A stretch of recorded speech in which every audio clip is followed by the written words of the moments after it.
கண்ணே எனக்கு எத்தனை தேவிமார்கள் இருந்தாலும் ஆயருடைய தங்கை அழகுள்ள சுபத்திரை அல்லவா தேவி. எத்தனை பேர் ஆம்பளைங்க சொல்றது? அந்த இடத்துக்கு போனா கண்ணே இல்ல, அந்த இடத்துக்கு போனா மாறிக்கும். அதெல்லாம் நடக்கிறது ஏமா ஏதோ தெரிஞ்ச விஷயம் தானே. அந்த இடத்துல அங்க வரும்போது நீ கண்ணே என் பொண்ணு நீ இல்லதான் நான் செத்து போடுவேன். அந்த இடம் போனா அப்படி கிடையாது. ஆகிடமே இருந்தாலும் என் மாமனுடைய அப்படி இல்லைங்க. அவங்க நினைக்கிறாங்க இப்படி இந்த வீட்டுக்காரர் இப்படி பாராட்டுறாப்பே இப்படித்தானே வீட்டுக்காரர் இருப்பாங்க. சுபத்திரா அதனால தேவையா சுவாமி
இருந்தாகி சுபத்திரா என்னங்க என்றென்றுமே என் மாமனாகப்பட்ட பரந்தாமன் உன் அண்ணனுடைய அருள் பெற்று சுகமாக வாழ்வாய். என் ஆயனாகி ஸ்ரீமந்த நாராயணமூர்த்தி அண்ணன் மாமனாகிய உனக்கு அண்ணன் எனது மாமன் அருள் பெற்று இந்த பூவுலகிலே சுந்தர விஜயன் தேவி சுகமாய் வாழ்வார் என்று சொன்னாயே. எப்படி பார்த்தாங்க இந்த ஒரு வார்த்தையும் 1 லட்சம் வரும். எப்படியா சுந்தர விஜயன் தேவி சுகமாய் வாழ்வார் என்று சொன்னாயே. இதையும் மறக்க முடியாத தூங்கிட்டு நினைச்சுக்கிட்டு அதனால வாழ்வா என்று சொன்னாலும் எங்க தேவி வந்ததே நான் ஒன்று கேட்கவா? மணவாளரிடத்தில் ஒரு வார்த்தை என்ன? 1000 வார்த்தை வேணாலும் கேளு. கேட்கவா? கேளுடி. கேட்கவா? கேளம்மா. கோர்க்கவா?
தேடி வந்தாயே என்ன காரணங்க? எதற்காக வந்தேன்? எதனால் தெரியுமா? தேவயார் பங்காளிகளாகிய துரியோதனாதிகளுக்கும் இந்த பாண்டவரைவருக்கும் 8,81,100,000 சதுரர்கள் கொண்ட குருச்சேத்திரத்திலே 18 நாள் பாரத போர் நடக்கிறது அல்லவா? 8,84,100,000 சதுர்மைல் கொண்ட எத்தனை கிலோமீட்டர்? 8,84,100,000 சதுர கிலோமீட்டர் சேர்ந்த மயில் கொண்ட இங்கே குருச்சேத்திர கீடபூமியிலே சபதம் நடக்கிறது அல்லவா? ஏங்க அதனால என்ன காரணம்? அதுக்கு எதுக்கு என்ன? அப்படியா சுபத்திரா? என்னங்க இன்றைய தினத்தில 12 நாள் சண்டை வரை நம்முடைய மகனாகி அபிமன்னன் வந்தான். சண்டைக்கு வந்து நேற்றைய தினத்தில நாகபாணத்தினால் அந்த துரியோதனனை நிலைகுலைய செய்தான் நம்முடைய மகன் அபிமன்னன்.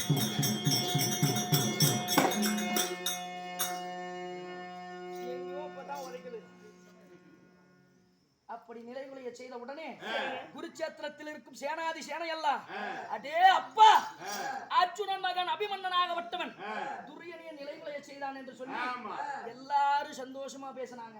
நம்முடைய மகனாகி வீர அபிமன்யு பத்தி வீர ரோசவனுடைய இப்படிப்பட்ட அபிமன்யு சமரளத்தில் வெற்றி பெற்றான் என்று சொல்லி புகழோடு பேசினார்களா? புகழோடு பேசினார்கள். அதனால காதில் கேட்டீங்களா? ஆமாடி கேட்டு இன்றைய தினத்தில காதில் கேட்டதோடு சரி அல்லவா?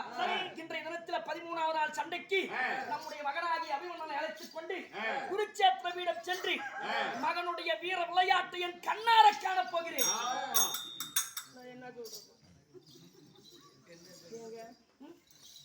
என் மகனாகி வீரம அபிமன்யு அழைத்து சென்று இந்த தினமான 13ஆம் நாள் சண்டை சமரளத்தை வெற்றி பெற செய்ய வேண்டுமா? அந்த சமரளத்தை வெற்றி பெறுவதை கண்ணால் பார்க்க வேண்டுமா? ஆனந்த சந்தோஷப்பட வேண்டுமா? நீங்க சந்தோஷப்படுவீங்க. என் நிலைமை என்ன தெரியுமா சுபத்திரா? மன்னா தேவி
தெரியுமா